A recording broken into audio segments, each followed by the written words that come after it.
A nadie le importaba su talento.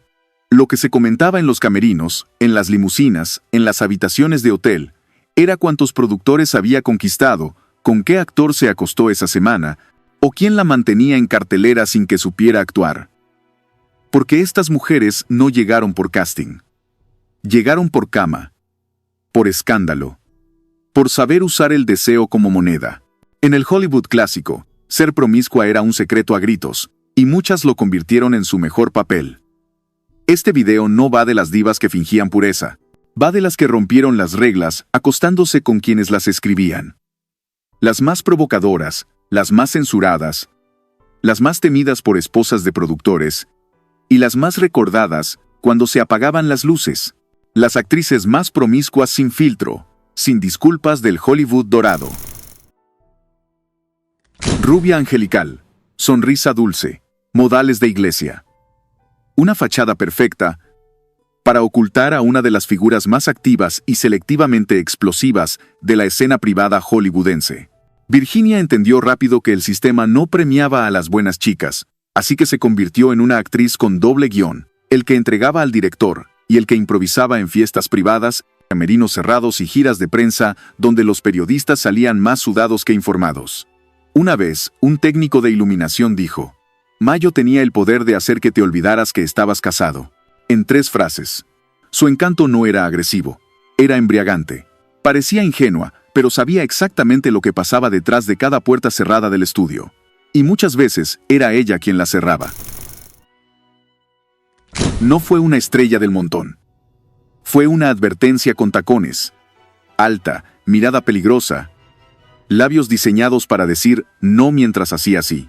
Estrella de películas noir y de bajo presupuesto, Beverly se convirtió en una especie de mito sexual entre los técnicos, productores y actores que sabían leer entre líneas. En las grabaciones, solía dejar notas escritas a lápiz dentro de los guiones de los actores masculinos.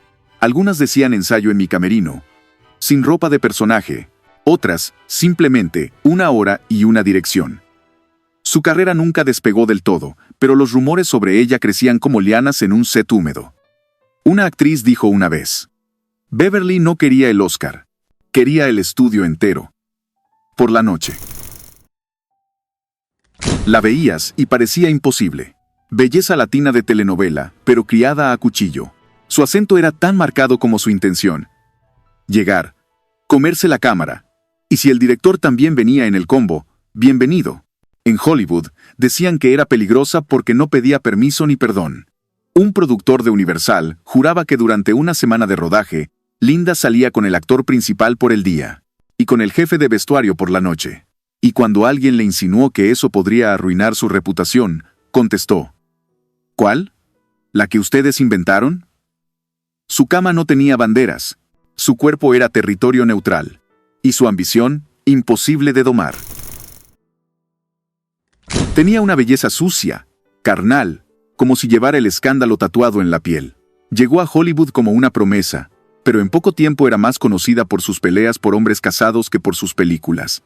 Se acostaba con actores, dobles de riesgo, directores, mafiosos, y no le importaba quién lo supiera.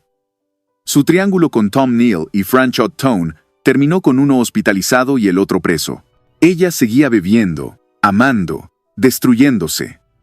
A los 39, ya era prostituta en Sunset Boulevard, cobrando $5 por lo que antes ofrecía a cambio de un protagónico. Su rostro seguía siendo hermoso, pero sus ojos ya estaban muertos. Y nadie en los estudios la mencionaba, como si nunca hubiera existido.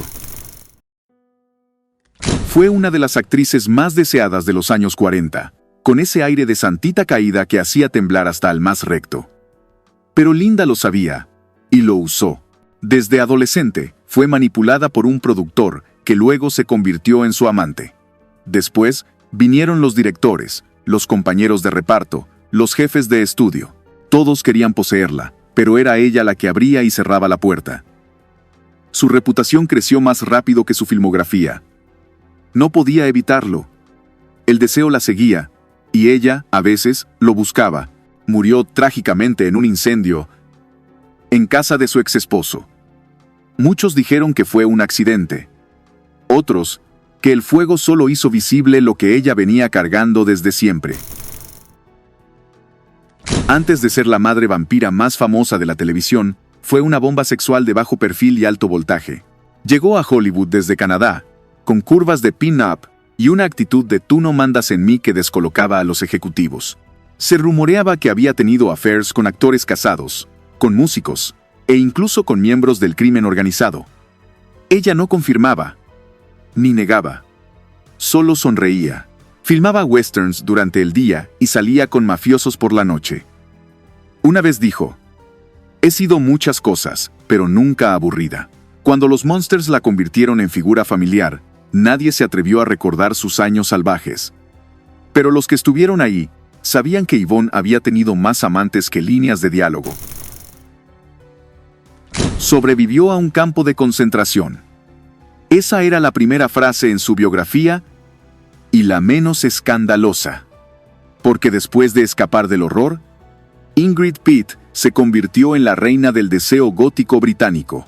En los 60 y 70, Hammer Films le dio un altar bañado en sangre y escote, pero ella ya era una experta en seducción. En los sets pedía temperatura exacta en el camarín, velas y privacidad total. Se decía que uno de sus contratos incluía la cláusula sin ropa interior. No por estilo, por costumbre. Amó a actores, productores y a un diplomático casado con quien la sorprendieron en un balcón de Berlín. Cuando le preguntaron cuántos amantes había tenido, dijo: «Lo suficiente como para no arrepentirme de nada». La cámara la adoraba, pero fuera de escena, los hombres perdían la cabeza, literalmente.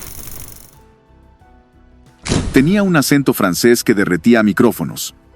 Hollywood la vendió como la nueva Garbo, pero Corinne no vino a imitar a nadie. Su objetivo era otro: jugar el juego a su modo. Llegó con una lista de reglas personales, pero rompió cada una al tercer mes. Entre sus amantes se contaban varios directores de renombre, 2 galanes casados y un príncipe europeo que le mandaba joyas en sobres sin remitente.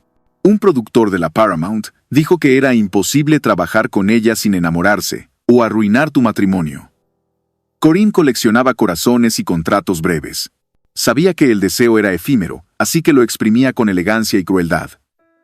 Una noche, en una fiesta, la encontraron besando a una actriz rival en medio del jardín. Cuando los fotógrafos llegaron, simplemente encendió un cigarrillo y dijo: «Estaba aburrida de hombres, hoy tocaba cambio de guión». Fue propiedad privada de Howard Hughes antes de que alguien supiera pronunciar su nombre. Él la descubrió a los 16, la vistió, la desvistió, la encerró en su mansión, y ella aprendió el juego desde adentro. Pero cuando escapó, Faith no se detuvo. Se volvió especialista en romances fugaces con guionistas, actores jóvenes y ejecutivos en decadencia. Decían que sabía más secretos de la industria que muchos jefes de prensa. Una vez dejó plantado a un director en pleno rodaje porque un torero español la invitó a Madrid. No volvió por 2 semanas. Las revistas chismeaban, los estudios se quejaban, pero todos seguían contratándola. Su filmografía pasó sin pena ni gloria. Pero en los pasillos de Hollywood se decía algo con certeza: si Faith Domer te llamaba después de medianoche, sabías que no era para repasar líneas. Tenía fama de ser dura, fría, mandona. Pero los que trabajaron con ella sabían que debajo de ese escudo había fuego y peligro. Susan no buscaba el amor, buscaba control. Se acostaba con actores jóvenes que apenas empezaban, y con veteranos que creían que aún mandaban. Ella elegía, usaba y seguía caminando. Uno de sus compañeros de escena dijo: «Con Susan, o te enamorabas o te arruinabas». Y a veces, ambas. Le gustaban los hombres difíciles, los casados, los que decían no. En un set, se corrió el rumor de que había tenido algo con el director y con el asistente, la misma semana. Nadie se atrevía a preguntarle, porque Susan Hayward no negaba nada, simplemente te miraba como si ya supiera lo que ibas a pensar, y eso bastaba para bajarte la voz. Reina del cine noir, pero fuera del set era aún más oscura. Su belleza no era clásica, era afilada, casi peligrosa. Las cámaras la adoraban, pero en los camerinos, los actores temblaban. Mary tenía una política personal: nunca repetir amante. Una vez, solo una. Después, next. Se decía que tenía una libreta con iniciales, fechas y calificaciones. ¿Realidad o leyenda? Nadie lo sabe, porque ella jamás desmintió nada. En el rodaje de The Killing, uno de sus compañeros desapareció por 2 días después de pasar la noche con ella. Volvió pálido y con un anillo en el bolsillo que no recordaba haber comprado. Marie solo sonrió. No necesitaba gritar. Su seducción era quirúrgica, silenciosa, letal. Era la encarnación del exotismo para los ojos gringos, pero debajo del maquillaje, Dolores era una estratega brutal. En los años 30 y 40, cuando ser latina en Hollywood era casi una condena, ella convirtió su acento en fetiche y su cuerpo en pasaporte. Mantuvo relaciones con directores, actores y hasta miembros de la realeza europea, sin esconderlo. Diego Rivera decía que Dolores caminaba como si ya supiera todos los secretos de los hombres. Tenía un departamento secreto en Los Ángeles donde se decía que las reglas desaparecían. No había contratos, no había prensa, solo puertas cerradas y cortinas pesadas. En un estudio le pusieron un apodo prohibido: la dueña de las sábanas de oro. Nadie se atrevía a repetirlo en voz alta. Pero todos sabían quién era y lo que podía conseguir, sin necesidad de decir una sola palabra. Estrella del cine británico que Hollywood intentó domesticar y fracasó estrepitosamente. Jean Kent tenía ese rostro de muñeca antigua con mirada de espía. No hablaba mucho, pero cuando lo hacía, dejaba cicatrices. En los estudios se decía que tenía una colección de amantes de 3 continentes y una memoria fotográfica para recordar nombres, fechas y debilidades. Una noche en un festival en Venecia, desapareció del banquete oficial durante 2 horas y regresó con el vestido arrugado, el lápiz labial intacto y una sonrisa que dejó mudos a 3 productores. Nunca fue gran estrella, pero todo el mundo sabía su nombre, porque no había escándalo que no pasara, en algún punto, por su puerta. Europea, peligrosa, sofisticada. Entró a Hollywood como una dama continental, y en 2 semanas ya se rumoraba que tenía citas secretas con 2 galanes top y un guionista casado. Senta era distinta. No fingía moralidad, no daba entrevistas dulces, no se disfrazaba de virgen sacrificada. En los sets, traía su propia copa de vino.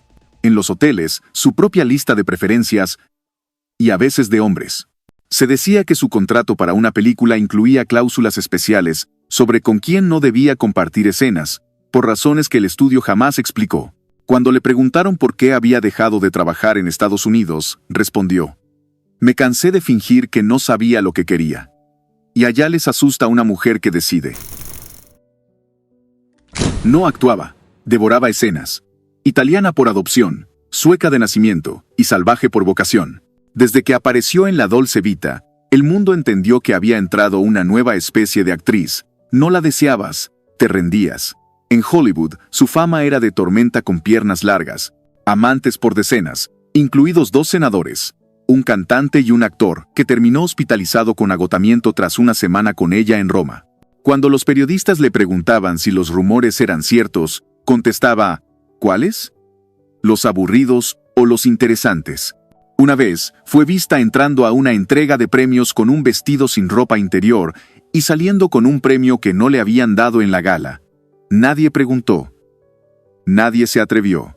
Algunas terminaron quemadas, otras olvidadas, unas pocas, veneradas en silencio.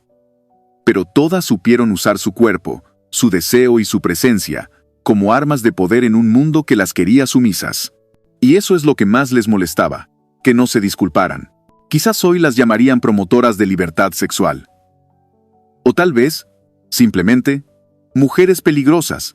Pero en su época solo había un nombre que las seguía por los pasillos, en los diarios y en las sábanas revueltas del escándalo: promiscuas. ¿Y tú? ¿Conocías estos nombres ocultos tras los focos? ¿O creías que la promiscuidad en Hollywood empezó con Marilyn?